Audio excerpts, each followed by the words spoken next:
नमस्कार, सत श्री अकाल, आदाब, हेलो, हाई, किम छो, very pleasant and warm evening guys. कैसे हो आप सभी लोग? मेरा नाम है शिवम गुप्ता और आप देख रहे हो इंजीनियर अड्डा। गाइस कुछ बात करनी है आप लोगों से।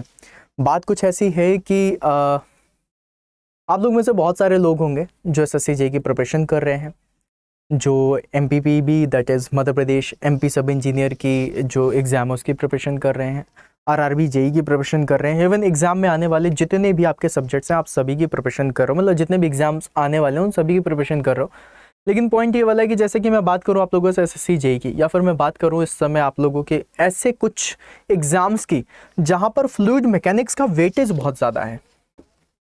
हाँ बिल्कुल, आज मैं आप लोगों को कुछ इंपॉर्टेंस बताने वाला हूँ फ्लूइड मैकेनिक्स और इन सब की, राइट।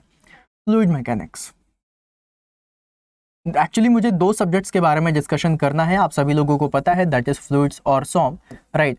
तो फ्लूइड मैकेनिक्स और इसी के साथ में जोड़ूंगा हाइड्रोलिक्स, राइट। अब एक बात है जो आप लोगों को पता भी है, जानते भी हो, लेकिन सुनना मुझसे चाहते हो, राइट। पॉइंट ये वाला है कि फ्लूइड मैकेनिक्स और हाइड्रोलिक्स अगर देखा जाए तो ये सब्जेक्ट आप लोगों का 20 to 25% ऑफ द एग्जामिनेशन में कवरेज रखता है। मतलब कोई भी एग्जाम हो, अगर 100 क्वेश्चन है तो मिनिमम 20 से 25 क्वेश्चन आपको फ्लूइड मैकेनिक्स और हाइड्रोलिक्स के दिखाई देते हैं। अगर देखा जाए तो ये आप लोगों के लिए रैंक चेंजिंग हो सकता है। अगर देखा जाए, अगर आप फ्लूइड मैकेनिक्स और हाइड्रोलिक्स से सारे क्वेश्चंस को बना लेते हो तो 20 से 25 नंबर आपके कहीं नहीं गए हैं। और अगर क्वेश्चंस बनते हैं तो आप ये समझ जाओ कि बहुत ही अच्छा, बहुत ही तगड़ा आप लोग इसमें फील कर सकते हो। अब दिमाग में ये वाला बात आती है कि जब भी कभी आप लोग इस क्वेश्चंस को देखोगे, जब भी कभी आप लोगों को क्वेश्चंस मिलेंगे तो किस लेवल पे क्वेश्चन मिलेंगे, कैसे क्वेश्चंस मिलेंगे, इसके बारे में थोड़ा सा डिस्कशन कर लेते हैं हम लोग। गाइस, पहला पॉइंट यहां पर यह आता है कि जब भी कभी फ्लूइड मैकेनिक्स के बारे में जाऊंगा और अगर आप लोग इसके सिलेबस को देखते हो तो सिलेबस में ऐसी बहुत सारी चीजें हैं जो नहीं दी हुई हैं। तो सिलेबस प्लस लास्ट 20 ईयर्स के क्वेश्चंस के टॉपिक्स, राइट। अगर मैं सिलेबस में उसको भी ऐड कर लूं तो प्लस साथ में आप लोग बोलते हो सर थ्योरी तो कर ली हमने, आप क्वेश्चन प्रैक्टिस क्या करें? तो अगर मैं आप लोगों को इसमें क्वेश्चन प्रैक्टिस भी करवा देता हूं, क्वेश्चन प्रैक्टिस भी, राइट, और आप लोगों को इसमें नोट्स भी दे देता हूं, एटलीस्ट 400 500 या फिर 1000 क्वेश्चंस अगर टोटल में बोलूं वो मैं आपको दे दूं, तो मुझे लगता है कि आप फ्लूइड मैकेनिक्स में 20 से 25 नंबर आराम से ला सकते हो, जितने भी क्वेश्चन है सारे कर सकते हो, राइट। अब फ्लूइड मैकेनिक्स में जो पॉइंट है वो आपको समझना जरूरी है। इसमें एक ऐसा वाला पॉइंट है कि गाइस, फ्लूइड मैकेनिक्स एक ऐसा सब्जेक्ट है जो किसी और सब्जेक्ट से कनेक्टेड नहीं है, राइट। फ्लूइड मैकेनिक्स में जो भी चीजें आप पढ़ोगे सारी चीजें नहीं है, हाँ थोड़े बहुत कुछ टर्म्स हैं जैसे कि शेयर स्ट्रेस वगैरह हो गया, ये सारी चीजें आपको मिल जाएंगी, लेकिन वो सारी चीजें बहुत ही सिंपल है, उसमें आपको ऐसा नहीं सोचना। लेकिन फ्लूइड मैकेनिक्स एक ऐसी चीज है कि अगर आप लोगों को कोई दूसरा सब्जेक्ट नहीं आता, जैसे कि फॉर एग्जाम्पल अगर आप आईसी पढ़ना चाहते हो तो थर्मो जरूरी है पढ़ना, अगर आप लोगों ने आरएसी पढ़ना है तो थर्मो जरूरी है पढ़ना, अगर आप लोगों ने पावर प्लांट पढ़ना है तो थर्मो जरूरी है पढ़ना।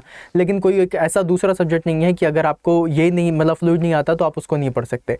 फ्लूइड अपने आप में एक बहुत ही बेसिक सी चीज है जिसको आप लोगों को कंप्लीट करना है, मैक्सिमम मार्क्स ला सकते हो। अच्छी बात है, लाओगे भी, मुझे पूरा भरोसा है, क्योंकि जिस तरीके से मैं आपको तैयारी कराऊंगा that will be something different, right. अब इसके बाद गाइस आप लोगों को थोड़ा सा और आगे जा करके दिखाता हूं। यहां पर मैं आप लोगों को बताने वाला हूं स्ट्रेंथ ऑफ मटेरियल के लिए। अच्छा, strength of material plus engineering mechanics, ये दोनों मैं कंबाइन करके चलता हूं। रीजन क्या है कि इससे क्वेश्चंस आप लोगों के बहुत आते हैं, जितने भी सिविल इंजीनियर्स हैं, जितने भी मैकेनिकल इंजीनियर्स हैं, आप सभी लोगों को पता है कि एटलीस्ट 8 to 10%, इससे ज्यादा मैं नहीं लिखूंगा। क्यों? क्योंकि सॉम का इस समय ऐसा है कि सॉम से डायरेक्ट क्वेश्चन तो पूछे जाएंगे, लेकिन इसके साथ क्लब करके और सब्जेक्ट्स को लिया जाता है, राइट। थ्योरी ऑफ मशीन में भी इसको देखोगे, प्रोडक्शन इंजीनियरिंग में भी सॉम को देखोगे, ट्रू स्ट्रेस, इंजीनियरिंग स्ट्रेस, जितने भी है, बाई एक्सियल, यूनी एक्सियल, सारी चीजें आती हैं आपको इसमें देखने के लिए।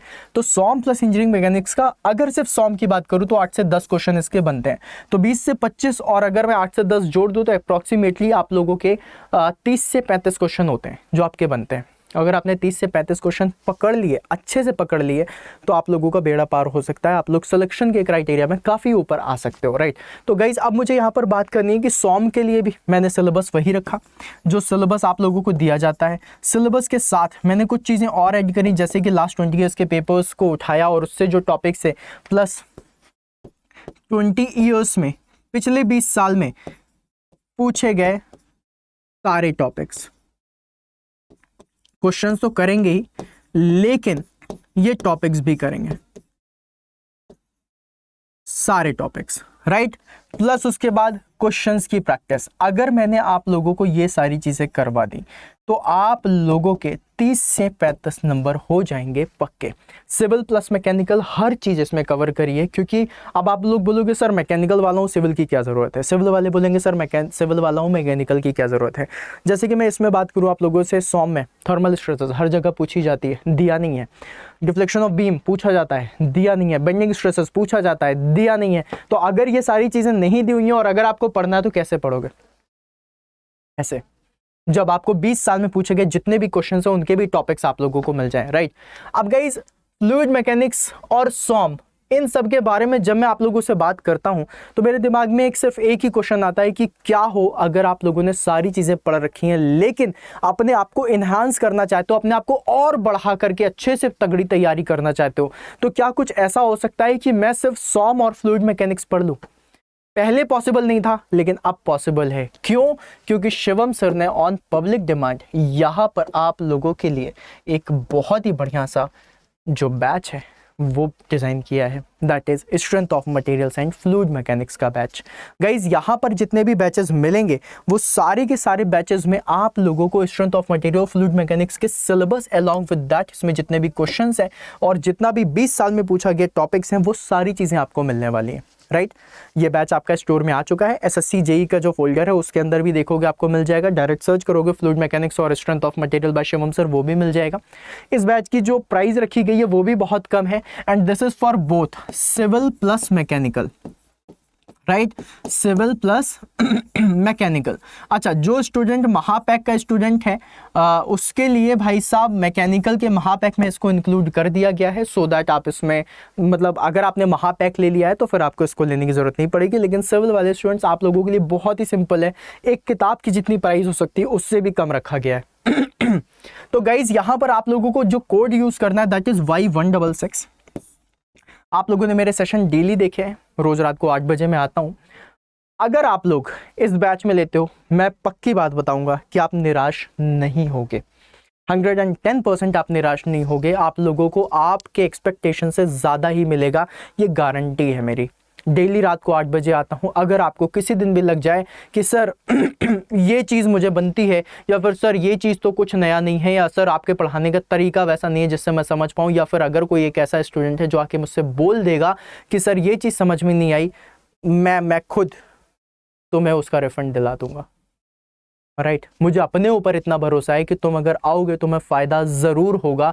तुम खुद में भरोसा कर पाओगे कि हाँ ये जो कुछ सब्जेक्ट्स हैं जैसे कि strength of material, fluid mechanics, ये सब मुझसे बनने लग गया है। सिविल मैकेनिकल दोनों के लिए ये है। तो गाइज स्टोर पे ये बैच है, जा कर के यूज़ कर सकते हो आप लोग और यूज़ करके अपने आप का फ़ायदा उठा सकते हो। अगर आप मैकेनिकल के स्टूडेंट्स हो तो अब मैं आप लोगों को बोलूँगा कि आप महापैक में जाओ, क्योंकि महापैक में आप लोगों को 2 चीज़ें आज मिल रही हैं। पहली चीज़ें मिल रही है that is double validity, code Y166 है, और प्लस उसके साथ मेरा ये डेडिकेटेड बैच। और इस डेडिकेटेड बैच में आप लोगों की तैयारी बहुत ही शानदार तरीके से होने वाली है।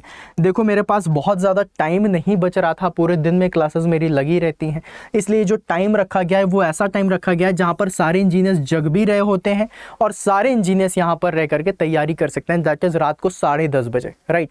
10:30 बजे क्लास आराम से शुरू होगी, आराम से खाना पीना खा करके बैठो, आराम से तुम लोगों का सेशन कंप्लीट करा के ही तुमको सोने भेजेंगे, सो दैट सपनों में भी सॉम और एफएम के ही क्वेश्चंस और कॉन्सेप्ट्स गूंजते रहे, राइट।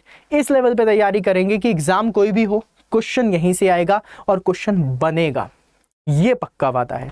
तो गाइस जाओ जा करके खुद को इनरोल करो। महापैक में डबल वैलिडिटी है, जिसने अभी तक महापैक नहीं लिया ले सकते हो। कोड यही है मेरे सिविल के सूरमास, आप सभी लोगों के लिए भी ये बैच है, आप ले सकते हो। और बाकी तो आपको पता है मैं कैसे पढ़ाता हूँ, तो आप लोगों को फील तो ज़रूर आएगा, इसकी तो पक्की गारंटी है, ठीक है। तो चलो गाइज यही इन्फॉर्मेशन आप लोगों को देनी थी। चलो फिर मिलते हैं अपन नेक्स्ट सेशन में, तब तक के लिए बाय बाय, सायोनारा, और यूज़ कोड दिस, राइट। मिलते हैं फिर नेक्स्ट सेशन में, बाय बाय गाइज।